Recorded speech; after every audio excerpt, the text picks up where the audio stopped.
You are now checking out the Win Podcast, where the everyday people are the celebrities. So let's get to know them. So I'm Spiritual Breeze. Of course, in the world, though, I'm known as Yaralyn Cruz, right? Cruz is my married name. But I'm Spiritual Breeze, and I'm basically a person that is just, living this journey, figuring out my path, figuring out my passions and how to, really work on that. I'm a type of person that I love to help people. And then yet at the same time, I get annoyed because I'm like, fuck, why did I agree? But there is this passion that I feel when I generally help people in different aspects of their lives, creatively, and also just, what I do with my 9 to 5 working. I work in higher education, and I love that too, working with college students. But yeah, I'm just, figuring it out. Nice. Well, like I said before, you're a writer, editor, you also dabbled in acting. He was a college student. If you can remember, what motivated you to start writing? So I think for me was just having this passion for reading. And I wanted to be able to create worlds like that. I wanted to be able to make others feel what I felt when I read. And a lot of times, I used literature as a way to escape. If I was going through something, if I was depressed, if I was angry, if I felt alone, I used books as a means to just really surround myself with this other world and with people that I could fall in love with, right? People that aren't real, but I'm falling in love with all these different characters. And it was just so crazy how it touched me. These things would touch me very dearly in my heart. And I wanted to be able to instill that same feeling in others. So I think that's one of the things that motivated me. And when I was young, I always wrote out my feelings. I always wrote in a journal, in a diary, how I felt. As I got older, though, I don't do that as much. And it's something that I miss and I always try to go back to. So, I might go back to it once in a while and I'll have a few days or a few weeks where I'm writing out just how I'm feeling or what I went through with the day, but I don't always stay as consistent as I did when you're a kid. I don't know what it is about a kid. You come home from school, you're crying, you're today Jimmy just hurt my feelings. My chicken nuggets were not cooked right. Yeah. And the school lunch lady was mean. I don't know, but yeah. Do you remember the first book that you picked up that made you feel everything that you described? Yes. So I have. And it wasn't like a Zane sex book. No,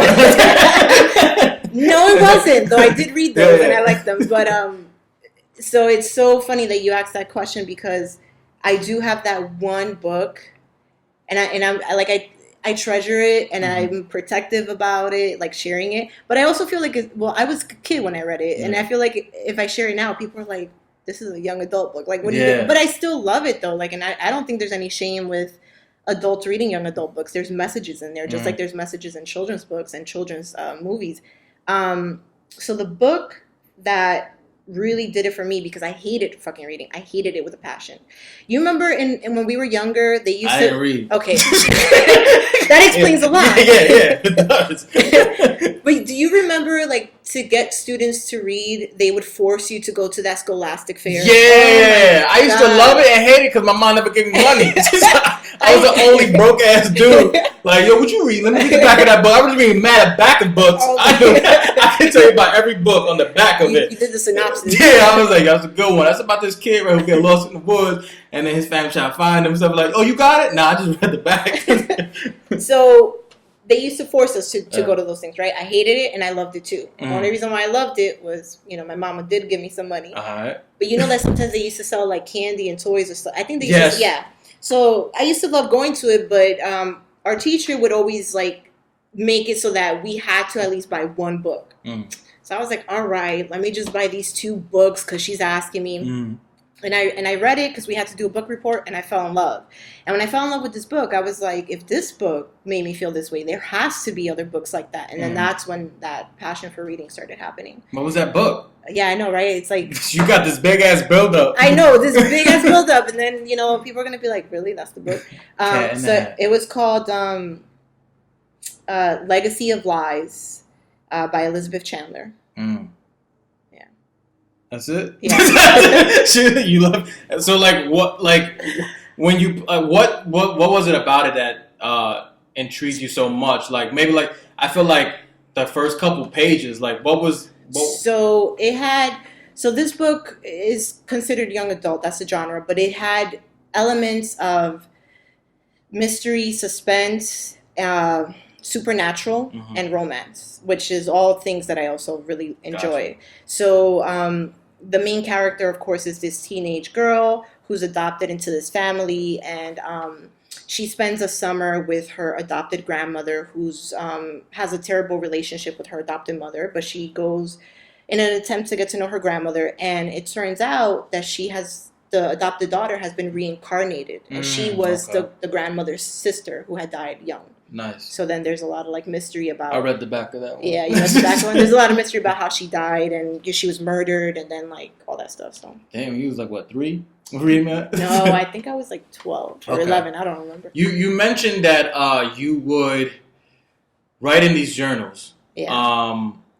Did you, besides these journals, did you have anyone in your family that you was close to that resembled what the book was giving you as well? Like, do you have someone that you could talk to, or that was the reason why you went to the journals because you couldn't really vocalize the things you were saying and being understood?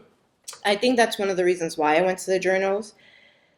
Because I feel like I didn't really have anybody when I was a kid. So both my parents are Spanish speakers, they're Dominican. They do speak English, but it's broken. So of course, when we would communicate, like I communicate in Spanish to them, but sometimes I would say things in English. But it's just a different communication, and you know they have a different upbringing. So it's not. It's funny now, but it's like I can just imagine myself as a kid going to my mom like my heart hurts, and she's like, "What do you mean your heart hurts? Get over it!" Like, you know. So I felt like I couldn't really talk to them in that sense. And then I had an older sister, but that relationship was also different too because she's 6 years older than me. So she was in her own world. You know, she was a teenager. So you know, she's dating. Like you know, she doesn't. She's like, "What do you want? Get out of my room." It seems like these books provided a family of what you wanted. Yeah. So therefore, you know, you created your own family, not even realizing with these books, because you did have your family from the world and stuff like that, and you loved them, and they had that certain way, and that's what it is. But then, without you realizing, your journal and these books were your second family that you can go and run to, pick it up, get lost, and it was your escape from reality of what was actually happening around you. Yeah. So now you're letting go and stuff like that. Are you also learning about yourself when you're writing in these journals, or even maybe reading these books, or it didn't even set that way to you yet? As a kid? Yeah, as a kid, and because that's when you was heavily writing and reading. No, it didn't. I did not at all pick up that I was learning about myself. I definitely did not pick that up. It wasn't until years later. I would sometimes glance back at old stuff I had written, and I'd see the transformation, and then I'd be like, "Oh, okay." Like my thought process was different. How did that feel? It felt. It was interesting. It depending on what I wrote. There were times where I felt proud, and where I felt surprised because I didn't think I was capable of writing certain things. But then also proud because I see the growth in me and the development. So that's how I would feel. And even who I am now and what I write now is not how, when I was younger. So yeah, there's a lot of, and something that that I see now because, I'm an adult, now that I'm an adult and I'm spiritual. When I look back, because I still have a lot of my journals, like I've kept it. When I look back, I see that I was giving myself messages. Right. Yeah. When did you start to realize that you wanted to do this as a profession, as a passion now, that you want to write and take it to the next level? So I think when I was younger, there was a part of me that knew that this is something I wanted to do. But I felt, and I don't know where this came from necessarily, but I felt insecurity, like how many people feel. I felt this insecurity of, this is not important, no one cares, it's not interesting. And so I put it aside, right? Because you're sometimes you're living in the world, right? You're a teenager, you're in high school, and people are telling you, okay, you got to get serious. Like, what Yeah. colleges you're going to apply to? What major are you going to go into? What are you going to do as a career? So you're not thinking, in my head, I wasn't thinking anything creative. I was just like, all right, I got to be serious. I'm going to be a psychologist or something. And so I put it away for a long time. Just that idea of like, this is what I want to do. And it wasn't really until I think a couple of years after seeing our spiritual teacher, Guru Enlightenment, and also working with her as an editor, I started remembering that passion and just also seeing her writing process and how she is as a writer. Like that gets me excited because it's amazing to see how everybody thinks differently, how everybody creates differently, and how they get that spark. So I think that's when I really started realizing, okay, I think I want to do this. I want to be a writer. Yeah. What is your writing process? Like how do you start and sit down and be like, I'm going to write something? Is it like that, or is it sporadic? Like, so how do you start? What is your process when it comes to writing? It is sporadic, and I am like the worst person to give advice right now. I'm actually in the process of like working with Guru when it comes down to my writing, which is really good because I have all these questions and sometimes these things that happen and I don't know which avenue to take it in. So like I feel like my writing is sporadic. I'm not consistent with it, and that's something that I've struggled with and I need to get on top of because obviously, what more excuses? Like just cut the bullshit and write, right?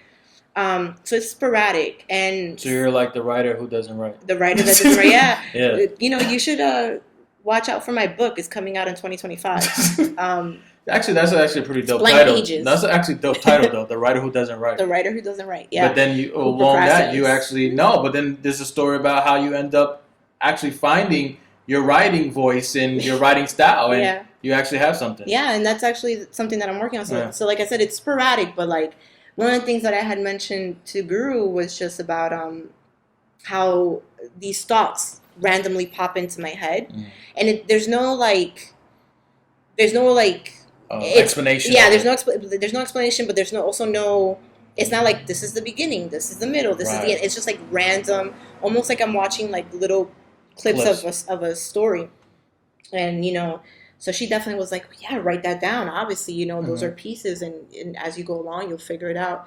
So that's what I've been working on right now, and also just working with her and trying to develop myself as a writer and get stronger, and let myself just go and be free with that. So what do you do when you actually are writing something and you're kind of like stuck? Have you figured out something that works for you? Either do you keep fighting it through? Do you just let it go? Do you come back to it? Do you just say fuck it and then burn it? Like, what I'm saying? Like when you're stuck on something, like what do you do? I let it go. I let it go and I walk away from it, and I might approach it months later or years later, and I might look at it and be like, oh, this is what I meant to say, and I might add on to it, but I let it go. I don't obsess over it. Because I feel like it's not gonna get me anywhere. Like I'm not gonna get another idea or the answers that I want in that moment. So I let it go. What is something that like you want to actually like write and create that's like yours? Like I know you explain your inspirations, but I would imagine when you start writing, it's gonna be a mixture of things, probably like that, and also maybe put yourself and your stories into that. So like, what would be something that you would love to create that's yours? So for me, I obviously love these specific genres of like supernatural, paranormals, activity stuff, like fiction, young adult. I would love to create something in that genre, but I'm realizing now as I'm getting older, when I was younger, I was constantly reading books with characters that aren't me. They didn't have my life. Like I didn't have the suburban life. I didn't go away to college. I don't know what it was like. I don't know what it's like to be 16 and given a car. So but these are the characters in the books that I've been reading. So then I realized, well, what about people that are like me and lived in the hood and grew up with Hispanic parents, and the comedy in that as well, because there's comedy in it and there's also tragedy, but there's good stuff. So I would like to create something like that where there's a voice for people who've had similar background as me. Nice. what I love and what I find inspiring in your story as well is that you started to go to college and you wasn't doing well, and then you end up dropping out, and then through working on yourself and finding certain things and learning about certain things about yourself, out of nowhere, I felt like when you said it to me, it was like, I'm going back to school, and I was like, you mean the same school that you was flunking out of and hated it, didn't want to do it, blah blah? That same school, or like a boxing school? They're like, no, the school with books and all that stuff and tests and midterms. I'm like, all right, like, but the ending of that is that you actually finished it this go around. Yeah. And I found that so dope and so inspiring, because there's a lot of kids who either go to school because they're forced to in this world, because you got to get that education. Two, they go into not knowing, and they probably want to leave and then end up getting a degree that they never wanted.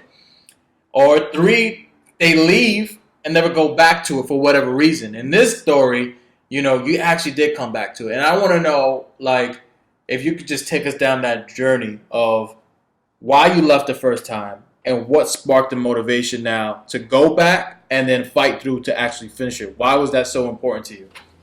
So I think, going back to when I was like a teenager, one of the things that I can say was I wasn't ready for college. And I think that's okay. And I think a lot of people don't understand that, especially parents, they want to push kids right out of high school. Sometimes you're not ready, and it's okay to take a year off or take a few years off and then go back when you're more ready and more mature. I wasn't ready at that time. I was dealing with heavy depression. I was unmotivated, didn't know what I wanted to do with myself. And so I would go to school, to college, and I would honestly not do the work. I would sleep in class. I would not show up. So I would get these like WUs, unofficial withdrawals and shit. Show up like months later, like, hey, professor. Like, they're like, nah. Shit. So, like I was going through a rough time. And I think at that point, I had already known Guru. I think I had like a year, 2 years with her. And so I was working on myself, and I just walked away from school. Like Guru always teaches us, right, that education, it's of the world. Like that piece of paper is of the world. And it is. And unfortunately, we need that piece of paper to survive in this world, because we got to make money, right? But I walked away at that point. I was like, fuck this shit. I don't need school. I'm smart, right? And I did all these like random jobs. I did all these gigs to survive, worked in retail for a lot of years. And Making Popeye chicken sandwiches? No, not Popeye's chicken sandwiches. Never worked in the food industry. But, I did all these jobs. And then on top of that, I also did all these like side creative projects, which were great because I got to gain all this like knowledge and experience. Like I had worked with Tree on some of his things. I had worked with Guru on some of her things. Like she started taking me on as her editor. So then in that sense, when she started taking me on as her editor, I started building confidence, So I remember when she first took me on, I was like, are you sure? Because I don't have a degree. I might fuck your shit up. Like, this might be stupid when it comes out. But she's like, yeah, no, you can do it. And then, I kept doing it, and I just started building up confidence. And even now, like, years later, still editing her stuff, I know that I'm human. I might make a mistake or two. So if people find it in the book, it's okay if you find it. You can point it out, but I won't feel any type of way because I'm human and I know it happens. But I'm much more confident now. And I think as years pass by, working the retail jobs and getting frustrated, because that is anybody who works retail, I commend you, because it's very hectic. I never want to go back there. And I realized I started feeling stuck a little bit. I realized I don't want to be here anymore. I'm going to need to get that piece of paper to get myself out of this situation. And I want to be more, and I know that I'm capable of more. And at the time when I went back to school, I went back with the intention that, I'm going to get this degree and I'm going to be a writer, which in all honesty, you don't really need a degree to be a writer. That's just within you. Those are your gifts. And, along the way, I discovered the other passions, because that's like one of my, I don't know if it's a flaw or like a good thing, but I love to do a lot of different things. And my head is always like, I love this. I love this. So I discovered the other passions along the way. But that's what motivated me to go back, was the fact that I didn't want to stay stuck, and I needed to pull myself out of whatever situation, whatever barriers that the world puts on you, and just say like, no, fuck it. I'm smart and I'm capable enough to get this degree. I can move forward and get, a job and start a career. What did you learn about yourself when you finally got that paper? Because I know it wasn't about the paper, but it was the journey of getting that paper and the journey of doing this for you within. So, how did you feel when you finally, got the cap and gown and completed this journey? Because I knew it was very tough. There was a lot of times, sleepless nights, a lot of homework, and I would look at you and I'd be like, damn, I do not miss this at all. Like from school, I was like, because even the thought of me going back to school was like, fuck out of here. You know how much times hard work I had to cheat? Like it was a lot of hard work to cheat on some of these tests, and I will never want to put myself in there again. It was a horrible feeling, pulling off the cheat. It's not even doing it, but pulling it off. So what was that like for you, man? Like finally completing that. What did you learn about yourself through that whole process? It was surreal, like I had this moment where I was like, wow, I can't believe I made it. Like I did it. And that first moment was getting my associate's degree because I had fucked up so bad the first time I went to college that I got kicked out. I got academically dismissed. I had a GPA of 0.9, You work hard for that, though. Yeah, you got to work hard for that zero, though. I slept a lot in class, so I worked hard. So, I was kicked out, and it took years for me to go back, and so I started in a community college level, which I feel like for me was the best because, there was still that fear and insecurity, even though I had been building myself up all those years being away from school, there was still that little fear and insecurity, like, whoa, can I do this? Am I smart enough for college? And I'm glad that I went at a community college level because I felt like I went at my pace. Yep. And I was with different people because it's like non-traditional. So you'll see, people from different aspects of their life, adults and stuff like that, parents, single parents, single drug moms. Dealers. Sure, drug dealers. And so I got my associate's degree, and when I got that first degree, it was like surreal. It was like, wow, I fucking did this. And it just made me feel like if I did this, then I can keep going. I can do anything that I want. No, absolutely. Because if anything, you had one of the toughest journeys to go back. You literally started from the ground and build yourself up all the way back up again. It's like you was re-entering college fresh, because you literally had a 0 point something. And I could imagine how much fear you had to be like, one, why am I going to do this? Two, I got to start from the bottom of the bottom and build myself back up. And you literally did. Like, round by round, punch by punch, dug yourself out and came on top, which to me was like so fucking inspiring. And I feel like a lot of people can learn from that because I learned from that as well. Would I go back to school? No, but I know that anything and everything is possible. So now I want to know, you're becoming an editor, and you did share that story, how you got to become an editor by Guru taking you on. I want to know how did you now when you edit her stuff and maybe other people's stuff, how do you maintain their voice? Because I would imagine while you're reading this stuff, you have a voice of how you will kind of do it. But you can't interfere your voice, and you have to remain true to their voice and edit that to a sense that it doesn't take away from them. How do you figure that out or do that? I actually agree with that. That's something that's very, very important to me as an editor, is making sure that I don't lose that writer's voice, because if you do that, to me, you're taking away their essence. Mm-hmm. You're cheating them out of their story, of their voice, and that really bothers me because it's like you're silencing their voice, and that should not happen. So one of the things that I do, especially more so with Guru, because I know her very well, and I've known her for years, and I know how she speaks.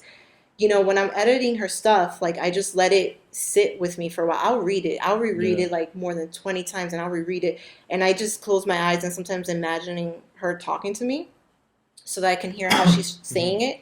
And one of the things that I do that's very important for me is, sometimes as an editor, right, like grammar and stuff, like, could certain things be said a certain way? Yes. Could I have said it differently? Yes. But I ask myself, can the reader understand it? Yeah. And that's all that really matters. Mm. Do they understand what is being said, and can they get this message? They understand it, then great. Then if you can read it and it's fine to read, you're not like confused, and it's fine. Are there times where there might be certain messages that a reader might read and be like, wait, but what does she mean by that? Yes. And that is intentional sometimes too, because like with anything that Guru teaches us is you want people to think. You want them to think. So she's not going to always give you the answers. And same goes for me as an editor, as a writer, anything that I do. We're not going to always give you the answers. We're going to give you something, but we want you to think. So that's what I try to do. I ask myself, can somebody understand it if they read it? Does it make them think? And does it still have this person's voice? What is the difference between writing and editing? Because I would imagine, right, like, yeah, I do both for my stuff, and I would, have someone glance over it, but I feel like for me, I am writing, I am editing and stuff like that. I may not edit to a certain extent of like the grammar-wise. I know I'm not super great on that, but good enough. So I may have someone take a look at that. But what is the difference between the writing and the editing? Because I feel like they're so similar, but there are two different platforms. Yeah, two very different platforms, I feel. As an editor, I still feel like there's avenues to be creative. Because as an editor, there's different things you can do, right? When you're editing with someone, when you're editing someone's work and you have a good relationship with them, one of the things that I like is that you can communicate with each other. You can give advice. You can give ideas of like, oh, how about if you go this way? How about if you add a little bit more to this section? So you can be creative still and be an editor. But what I feel with writing as a writer is that there's more freedom. There's more freedom, and you just have to let go. And with editing,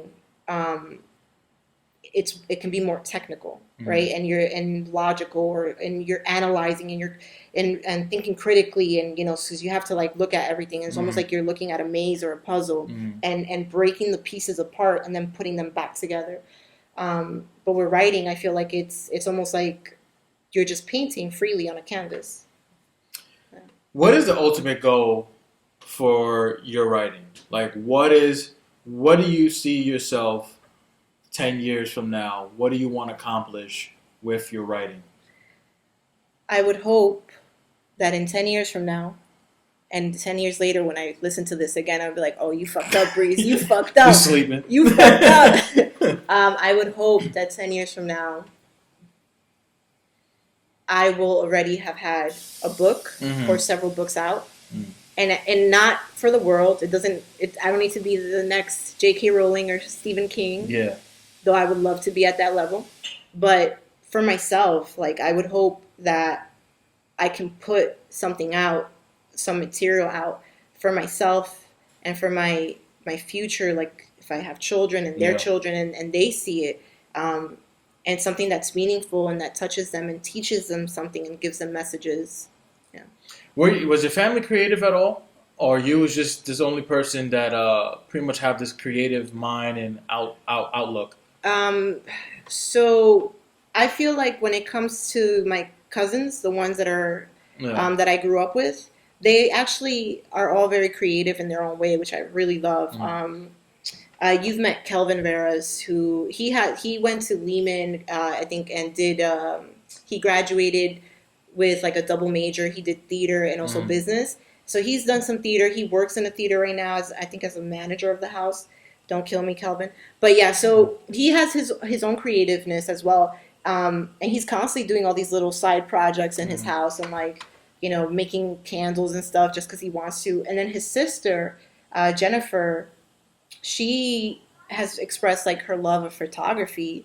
And I've seen some of her things as well. She's also expressed her love of like films, and she's worked on set. Their brother Elvin has he has like a lot of stories. He could be a writer himself, and I'm always telling him like, yeah, you should write a book and stuff. So like, they all have their own creativeness. Like the other one, Stephanie, she's great with, and this is creative to me, she's great with makeup. So she, they all have their own creativeness. But in terms of like our parents, right? Like my parents, their parents, I don't feel like there was that much creativeness within them, and maybe it's because again it's a different generation, and they were more focused on like we got to survive and we have to make money for our children. What is the biggest thing that holds you back from completing this book? Because I felt like I heard it a good amount of time as a goal of yours and a dream of yours to complete. And I know you're like absolutely capable, because if you could freaking go to college and fucking go back and do what you did, I wouldn't say writing a book would be a breeze, but I feel like whatever is in your way is not as big as this college demon was, honestly. And I want to know what stands in your way to actually complete this dream, because you know what it's going to feel like when it's done. Yeah. You had that feeling of accomplishing something that's so hard and overcame it. Yeah. What are some things that are in your way to complete this? If I'm going to be really honest, I feel that I'm the one in my way. Like, it is me standing in my way. Like, and maybe in some ways I'm sabotaging myself, being hard on myself, and I use excuses, or, like, these excuses then become like, like means of me procrastinating. Right. But it's really just me standing in my way, because if you really want something and you're determined, you push through. And it's not to say that I'm not pushing, because I have my days where I might have a victory and I push, and there's days where I just like settle and, be like, whatever. But it's me standing in my way. And, there's things that I'm still working on. And I think this is not just with writing, but I do this a lot in different areas of my life. Where I know that I could do so much more, because I feel it in me. Like, I know that I'm capable, and I know that I stand in my way sometimes. Yeah. No, thank you for sharing that, because it was so honest, because a lot of these things, sometimes the world may interfere in some of the aspects of us trying to complete things. But most importantly, the number one thing that gets in our way is always us, because we always have to deal with the fears, the insecurities, the doubt, and everything else that we give power to. And I think that, what's great about that is that when people hear this, and like even myself, you can relate to it. And two, that, there's another way to get over that hump. And at the end of the day, it all starts with you. And I always share that with people. Like, you got to have that drive. You got to have that passion to want it. Everybody can help you. Everyone can give you guidance. But at the end of the day, you have to want it. Just like every boxer, and you're a big fan of boxing, they gotta want to be that want that belt. But it's not so much about that belt, I will hope. It's about seeing yourself wearing that belt, seeing yourself, everything that you've been through, to be like, man, I fucking did it. And I honestly think that you're a champion. You proved to me and to yourself plenty of times in your life that you have came up on top and became a champion within yourself. And I know that, this version of that's in your way at times, it's not as strong as you probably think it is, because you have faced way more different opponents in your life. And this is, I think, one little punch of your punching yourself is going to move that shit out of the way like nothing. And you're going to be like, oh, okay, it wasn't even that bad. You know what I'm saying? I had crackheads that were stronger on my block that I fought. So we got to know you, and I thank you for sharing a lot of things of your life. It was very inspiring. I learned a lot from it. And now we're going to move forward to our first segment of this interview. And this first segment is called Let's Look Inside. And the first question for that is, what in life is beautiful to you? I think that a lot of times we take things for granted, and I know I'm one of them, because I'm the first one to easily be like, complain about something or be grouchy and be like, oh, fuck, it's another morning, Yeah. But I think what's beautiful is just the fact that we have the opportunity and the chance to be here, to learn and grow, that we have the chance to like go through certain experiences where we can feel. And I think for me, I'm a very emotional person. So emotion is very important to me. And the fact that I can like look at something, and it could be scenery, or it could even be people, because I love to people watch. I'm a little fucking weird like that. So like I'll watch people sometimes, and I see their interactions, and they're not, I can't hear what they're saying. I don't hear the conversation, but just their facial expressions, their body language, how they interact with another. Sometimes that makes me feel a certain way, and I appreciate that I can be in that moment, and just view that. So creeping on people is beautiful to you in life. That's beautiful. That's what a serial killer would say. No, but I get you, and I think that's beautiful. 10 years from now, I'll be on the news. And then you'll get a book deal. Yeah. Get to read the news of this serial killer who creeped and killed people. Yeah. That's dope. No, but I get what you mean, though, and I think that's I'm the same way too, of observing people, and there is a beauty in that, and you know, either where it's watching a baby and stuff like that. So I get it. Question number 2 is, if we could push the brakes on your life right now, what is something you would pay more attention to in your life? See, I thought you were about to be like, if we could push the brakes and you die right now, what would be the thing that you get most known for? I'm like, what? If we could push the brakes on my life. Mm-hmm. What is something you would pay more attention to in your life? The writing aspect. If I could honestly, look, I love working for higher education. I love working with college students. I love my job. I have a great work environment. My boss is great. But if I could honestly walk away from that 9 to 5, Monday through Friday, and be able to sustain myself with my passion, writing, I'd be great. Like, I'm living it. Like, and again, I don't need to be like freaking famous, like, you know, billions of dollars. But if I could just, you know, survive and live a humble life, writing, that'd be great. So if I could put the brakes on you know, my life right now, I'd focus on that. Segment number 2 is words from my spiritual teacher, Guru Enlightenment, our spiritual teacher. And in this segment, I read certain things from her book or Facebook, and then we just go over it once we're done. This one comes from her book, Finding Your Answers in the Unknown. And it goes like this. Always think positive no matter how horrible you feel or how hurt you are. There's always an answer. Never give up. How do you feel? There's truth to that. Again, like, I'm the type of person who I can be a little bit more pessimistic. I'm the one who's gonna beat myself down, and you know, I can be the Debbie Downer sometimes. So, you know, it's interesting because people will be like, "Oh, but aren't you spiritual?" Like, yeah, bitch, but that don't mean like I can't feel angry or like, you know, that I can't feel sad. But there's so much truth to what Guru says, and one of the things that I've learned from her is that no one is denying you your feelings. No one's denying that you can't feel a certain way, that you can't have a day or a moment where you feel sad. But don't linger there. Don't stay stuck there. You have to make sure that you're pulling yourself out of that, and make it your business to always look at the bright side of things, to look at the positive side. You may feel frustrated, or you may feel angry that this certain area of your life is not working out, or something didn't go well.